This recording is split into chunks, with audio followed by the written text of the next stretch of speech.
Another awesome year for capital projects. So I think the first one to probably hit on is the Niagara Hillcrest Roundabout. So that one is underway. We started in December because we had a lot of deep utility work to do when the groundwater levels are down, so they can actually get down and do those deep utilities, some of which are up to 20 foot deep. That's wrapping up, and we'll soon be transitioning into onto the surface work, the concrete and pavement. And so because they started so early, they have a set contract window. That job should be done in about mid-June, and it is tracking well. So far so good. We're through some of the hardest parts of the job, so really excited for that.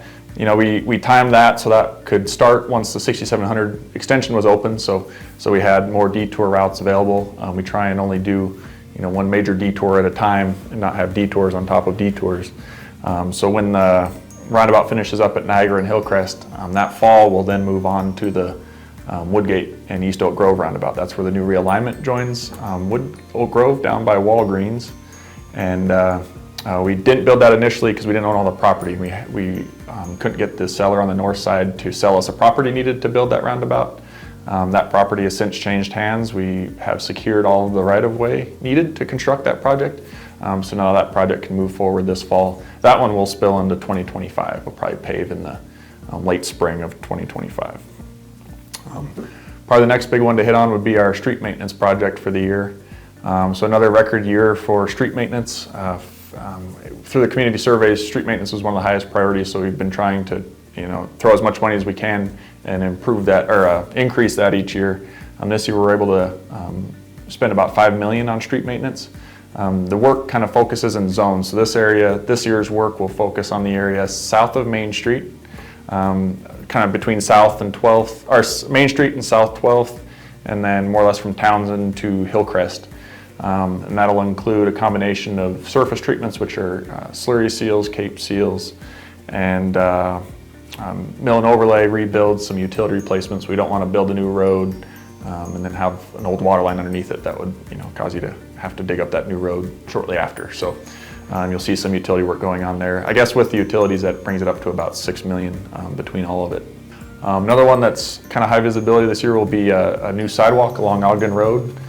So long term, we want to widen Ogden the whole way. There's a lot of properties that we don't own or right of way necessary to do that, but we're kind of working to chip away towards that long range goal. A catalyst for the first piece of that was the new apartments going in there by the rec center to make sure they have good pedestrian connectivity down to our Woodgate and all of the sidewalk network down there. We're running a sidewalk along the southern side of Ogden Road to connect between the roundabout and those apartments. A couple other smaller projects that are smaller but we hear about a lot, so we wanted to make sure people are aware.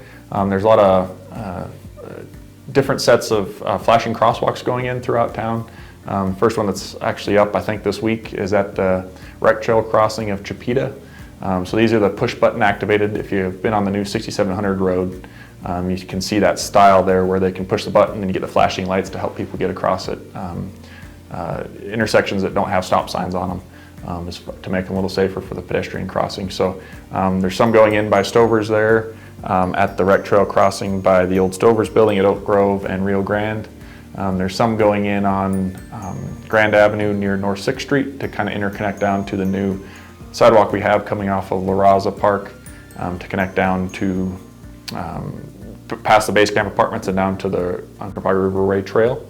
Another one is Main and Junction, so because that's it's not a stop intersection there, it's kind of where you first enter our downtown core. We wanted to up and we see a lot of use over there, so those will be kind of a box of those, so you have one on all four corners that will add flashing crosswalk signs there. And then they're also replacing the one at Colorado or South 9th Street and Rio Grande Avenue. There's an old one there that serves the kids going between the field house and the bus barn, early childhood center, and that one, the old one had failed, so that we'll just be replacing it with a new modern flashing. So another one we get asked about a lot are signals. We have a couple signal projects this year. One is the design of the signals at 6530 Road in San Juan. Signals are controlled ultimately by CDOT since they all join the state highway system. So we have to hit certain volume thresholds before they'll let us put them in. But we're designing 6530 in San Juan with the hopes of constructing that next year. And then we're also doing traffic evaluations at 6450 in San Juan and 6700 on the highway, so out by Johnson Elementary School. We get a lot of requests for that, but we need to do once all the detours and all that are done, we'll do the studies to see if the volume thresholds are met. If they are, then we can move forward with design. But if the volume thresholds aren't met yet, which are kind of established industry standards, we'll have to wait until they are before CDOT would allow us to put in a signal. We get asked about the one at the airport a lot too. That's an airport project. They are putting in a signal up there. It'll line up with Industrial Drive, but the railroad's involved and that takes a little while to get through all the permitting. So they are actually going to be putting a temporary signal up this year on the existing entrance. And then once all the final design gets done, they'll reconfigure the roadways to go down to Industrial Drive and enter at the center of the airport. Another upcoming project we hear about a lot is our West Main revitalization. So this is the project to rebuild all the pedestrian facilities on West Main Street between Seelig Avenue, so kind of where the existing kind of downtown streetscaping ends, and then going all the way up to the Uncompahgre Riverway Trail, so essentially the river bridge there. We're excited for this project. It'll bring in new widened sidewalks on both sides, bike lanes in both directions. It'll still keep 4 lanes of traffic.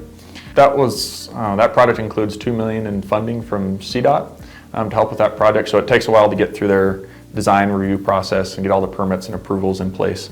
So the design is complete. We'll work on permitting and some temporary easement purchases this year, and then we hope for that to go to construction in 2025. So that hits on a lot of the kind of higher visibility projects. We have about 30 some projects going on this year, so I didn't dive into all of them. As projects come online, the best place for information is if you go to our Moving Montrose Forward Capital Projects webpage.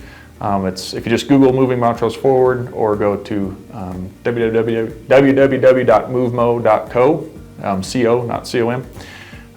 It can bring you there. You can sign up to get updates, but also you can get detailed information on all the projects going on and where and why.